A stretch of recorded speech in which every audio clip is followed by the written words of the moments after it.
Hi, நாம இன்னைக்கு sodium fluoride ஓட properties, preparation, assay mechanism, uses பத்தி பார்க்கலாங்க. Sodium fluoride ஒரு dentifrices. இது ரொம்ப important compound in the toothpaste. Toothpasteல யூஸ் பண்ற மெயினான ingredient வந்து sodium fluoride. So இத பத்தி நாம இன்னைக்கு பார்க்கலாம். Fluoride அப்படிங்கிறது ஒரு மினரல். இது வந்து நேச்சுரலா நம்ம மண்ணுல இருக்கும். Okay, occurs in natural water bodies. இது வந்து தண்ணியில வந்து ஃப்ளூரைடு கரையிறதுனால மண்ணில் இருக்கிற ஃப்ளூரைடு வந்து தண்ணியில கரைஞ்சிரும்.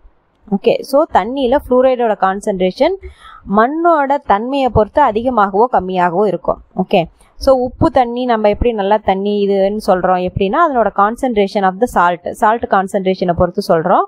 அதே மாதிரி ஃப்ளூரைடு வந்து ஒரு சில ஏரியாவில் லைக் தர்மபுரி ஏரியாவிலலாம் அந்த ஃப்ளூரைடு கான்சன்ட்ரேஷன் வந்து அதிகமாக இருக்கும். அவங்களுக்கு பல்லுலலாம் கரையாக இருக்கும். ஸோ அது குடிக்கும்போது அது போய் பல்லில் போய் டெபாசிட் ஆயிரும். ஸோ இது வந்து நம்ம அப்ராட்லலாம் இது கம்மியாக இருக்கும்போது இதை வந்து ஆட் பண்ணுறாங்க. ஆட் பண்ணி ட்ரிங்கிங் வாட்டரில் இவ்வளோ பர்சன்டேஜ்னு ஆட் பண்ணி கரெக்டாக லெவல் பார்த்து தான் அனுப்புவாங்க. நம்ம இதில் அது மாதிரி நம்ம இந்தியாவில் அது மாதிரி அனுப்புறதில்ல. ஓகேங்களா? ஸோ இது வந்து ட்ரிங்கிங் வாட்டர்லேயும் டூத் பேஸ்ட்லேயும் நம்ம யூஸ் பண்ணுறோம். டூத் பேஸ்ட்டில் நம்ம ப்ரஷ் பண்ணும்போது இது போய் ஒட்டிக்கும். இதில் பல்லில் போய் டெபாசிட் ஆகி நம்ம டென்டல் கேரிஸ் வராமல், டென்டல் கேரிஸ்னால் பல் சொத்தை வராமல் இது தடுக்குது. ஓகே, ஸோ அதோட ஃபார்முலா வந்து NaF. நம்ம ஃப்ளூரைடு தண்ணியில் ப்ரெசன்ட் ஆயிருக்கோம் அப்படின்னு பார்த்தோம். தண்ணினா நம்ம ஆற்று தண்ணி இருக்குது, குளத்து தண்ணி இருக்குது.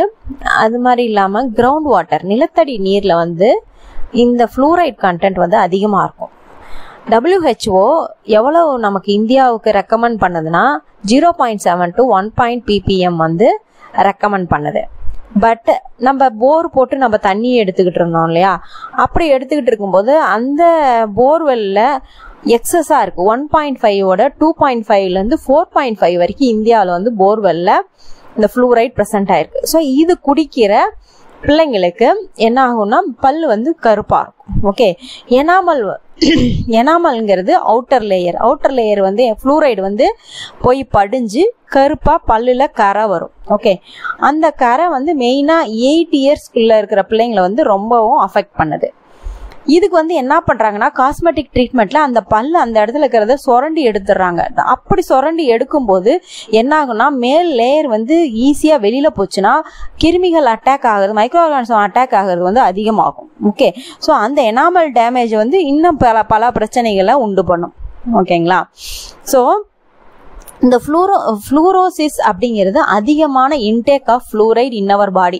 ஃப்ளூரைடு நம்ம குடிக்கிற தண்ணியில் அதிகமாக ஃப்ளூரைடு இருக்கும்போது இந்த ஃப்ளூரைடு என்ன பண்ணோம்னா அது போய் போனில் இருக்கிற கால்சியத்தை வந்து ரீப்ளேஸ் பண்ணி கால்சியத்தை வந்து கரைச்சி வெளியில் அனுப்பிட்டு அந்த இடத்துல ஃப்ளூரைடு போய் ஒட்டிக்கும். ஸோ அப்போ என்ன ஆகும்னா கால்சியம் வெளியில் வரும்போது கால்சியம் டெஃபிஷியன்சி ஃபார்ம் ஆகுது.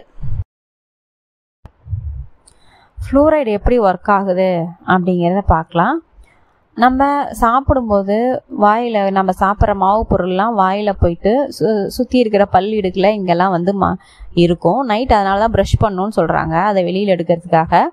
நம்ம நைட் அப்படியே படுத்து தூங்கும்போது வாயில் இருக்கிற பாக்டீரியா அந்த உணவு துகள்கள் மேலே ரியாக்ட் பண்ணி ஆசிடை ப்ரொடியூஸ் பண்ணும். இந்த ஆசிட் வந்து உங்கள் பல்ல இருக்கிற எனாமலை வந்து எடுத்துரும். ஸோ எனாமல் தான் ஒரு காடு, மேலே ஒரு காடு மாதிரி. இப்போ அதை எடுத்துட்டா கிருமிகள் உள்ள ஈஸியாக போயிடும். அப்போ வந்து பல் சொத்தை வரும். ஓகே, ஸோ இந்த ஃப்ளூரைட் நம்ம பல்லு விளக்கும் போது அதில் இருக்கிற ஃப்ளூரைட்ஸும் நம்ம டேப் வாட்டர்லையோ குடிக்கிறதுல இருக்கிற ஃப்ளூரைட்ஸும் என்ன ஆகும், நம்ம குடிக்கும்போது அந்த வெளியில் வந்த எனாமலை வந்து ரீப்ளேஸ் பண்ணிடும். அந்த இடத்துல போய் அது ஒட்டிக்கும். அப்போ பல்லு வந்து ஸ்ட்ராங்காக இருக்கும்.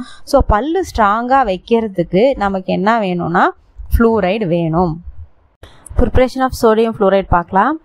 இது எப்படி ப்ரிப்பேர் பண்ணுறாங்கன்னா ஹைட்ரோஃப்ளூரிக் ஆசிட் கூட சோடியம் கார்பனேட்டை சேர்த்தும் போது நமக்கு நியூட்ரலைசேஷன் ரியாக்ஷன் நடக்குது. ஹைட்ரோஃப்ளூரிக் ஆசிட்ங்கிறது ஒரு ஆசிட், அது கூட சோடியம் கார்பனேட்டுங்கிற பேஸ் சேரும்போது நமக்கு நியூட்ரலைசேஷன் ரியாக்ஷன் நடக்குது. அதனால் சோடியம் ஃப்ளூரைடு வந்து கிடைக்குது. நெக்ஸ்ட் அனதர் மெத்தடில் ஹைட்ரோஃப்ளூரிக் ஆசிட்க்கு பதிலாக கால்சியம் ஃப்ளூரைடு ஆட் பண்ணுறோம். Calcium fluoride reaction with sodium கார்பனேட்டோட ரியாக்ட் ஆகும்போது நமக்கு சோடியம் ஃப்ளூரைடு கிடைக்குது. ப்ராப்பர்ட்டிஸ் ஆஃப் சோடியம் ஃப்ளோரைட் கண்டிப்பாக எழுதணும். It is white colour, white, colourless, ஓடர்லெஸ்னால் எந்த வாசமும் அடிக்காது. அப்புறம் சாலிபிள் இன் வாட்டர். ஸோ எப்பயுமே நம்ம சாலிபிள் இன் வாட்டரில் தான் இருக்கும். இதெல்லாம் inorganic compound, mostly soluble in வாட்டராக இருக்கும். இன்சாலிபிள் இன் ஆல்கால்ங்கிறது ஒரு ஆர்கானிக் காம்பவுண்ட். ஆல்காலில் இது சாலிபிள் ஆகாது. அசிடிஃபிகேஷன், அப்பான அசிடிஃபிகேஷன்னா ஆசிடை ஆட் பண்ணும்போது, HCl ஆட் பண்ணும்போது நமக்கு என்ன கிடைக்குதுன்னா ஹைட்ரோஃப்ளூரிக் ஆசிட் கிடைக்குது. Chemical properties of sodium fluoride பார்க்கலாம். சோடியம் ஃப்ளோரைடு கூட வாட்டர் ஆட் பண்ணுறோம். வாட்டர் ஆட் பண்ணும்போது என்ன ஆகுதுன்னா ஹைட்ரஜன் ஃப்ளோரைடு ஃபார்ம் ஆகுது.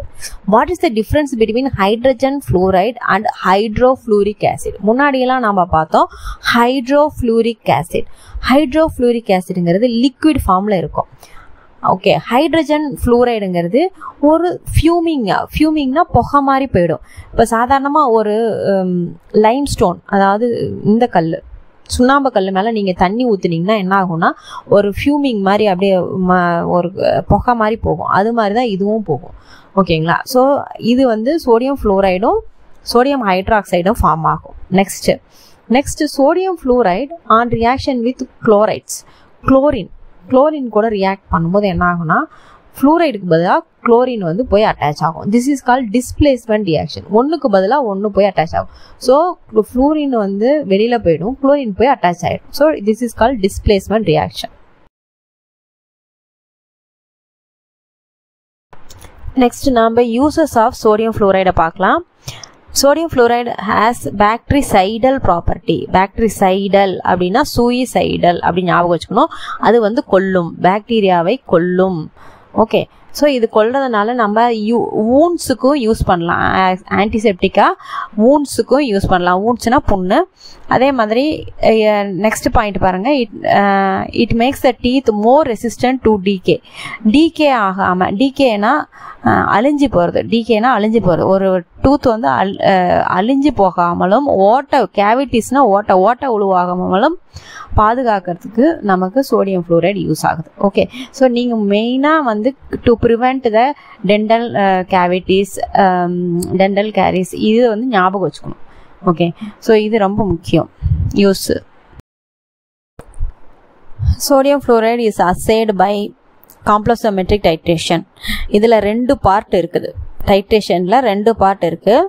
ஃபஸ்ட்டு என்ன பண்ணுறோம், ப்ரிசிப்டேட் பண்ணுறோம். அந்த ப்ரிசிப்டேட்டை ஃபில்டர் பண்ணி எடுத்து அதை வந்து காம்ப்ளெக்ஸோமெட்ரிக் டைட்ரேஷனை பண்ணுறோம். ஓகேங்களா? ஸோ ஃபஸ்ட்டு சோடியம் ஃப்ளூரைடு இருக்குது.